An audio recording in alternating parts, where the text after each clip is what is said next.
Thank you, Mr. Chairman. I'm truly honored to serve as a member of this committee, and I take the job we have before us very seriously. More than 1/3 of my constituents are Asian Americans. Many of them are first-generation immigrants who, like my own parents, fled communism to find the freedom in this country.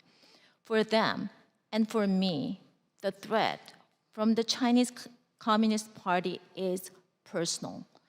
The threat of the CCP is not a partisan issue. It is not the talking points for the headlines.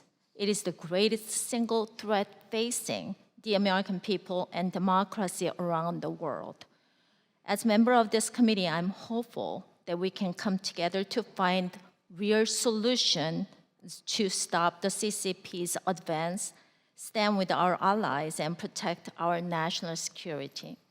From calling on Olympic corporate sponsors to use their platforms to raise awareness of the CCP's long list of human rights abuses, to introducing legislation to revoke the CCP's absurd status as a developing nation, this is a top priority for me. It should be a top priority for all my colleagues, and I look forward to opportunities to work together on these most important issues.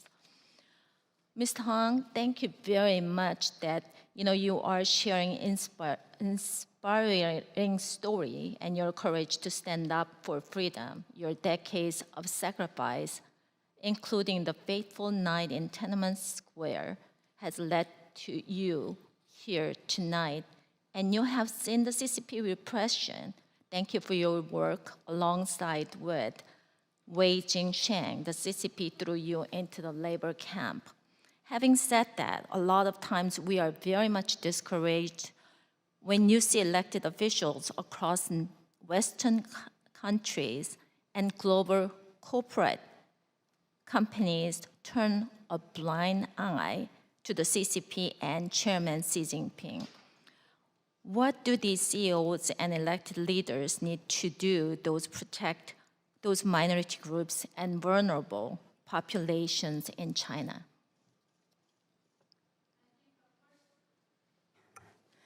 I think what the US government could help most for the Chinese people is to help fund programs that do research how to break down the Great Firewall. The Chinese Communist Party is afraid of its people most. If the Chinese people have access to internet, free flow of information, then they would know the truth. And the truth is powerful on its own. And the lies the Chinese Communist Party has built up over many, many decades could crumble. And that will help the opposition forces to organize together and then to fight more effectively against the Chinese Communist Party's ideals or history. Another way to help the Chinese, to counter, is to fund the programs for supporting journalists and rights lawyers. These two professions are trained for truth and justice, but they were heavily repressed inside China. So if the US give more funding for the program to train these organizations or the professions would be great. On the reciprocity principle and fairness principle, I would also advocate that if the Chinese government does not allow high-tech companies such as Facebook, Google, YouTube, Twitter to have presence inside China, the US should certainly have the same right to block TikTok or super app WeChat presence in the US.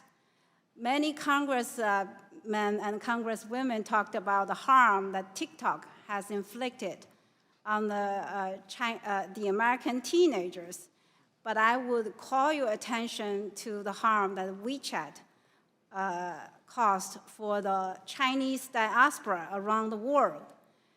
because the super app WeChat is a must-have inside China. And it also has become a must-have for every Chinese American or other Chinese living in Europe to have it, to have ties, to connect with friends and families inside China. For people like me, the WeChat has built an invisible wall so that my postings couldn't be viewed by folks inside China. And for those Chinese Americans who do not want to sacrifice their ties with Chinese friends and families, they self-censor and they restrain themselves from passing sensitive information to folks in China.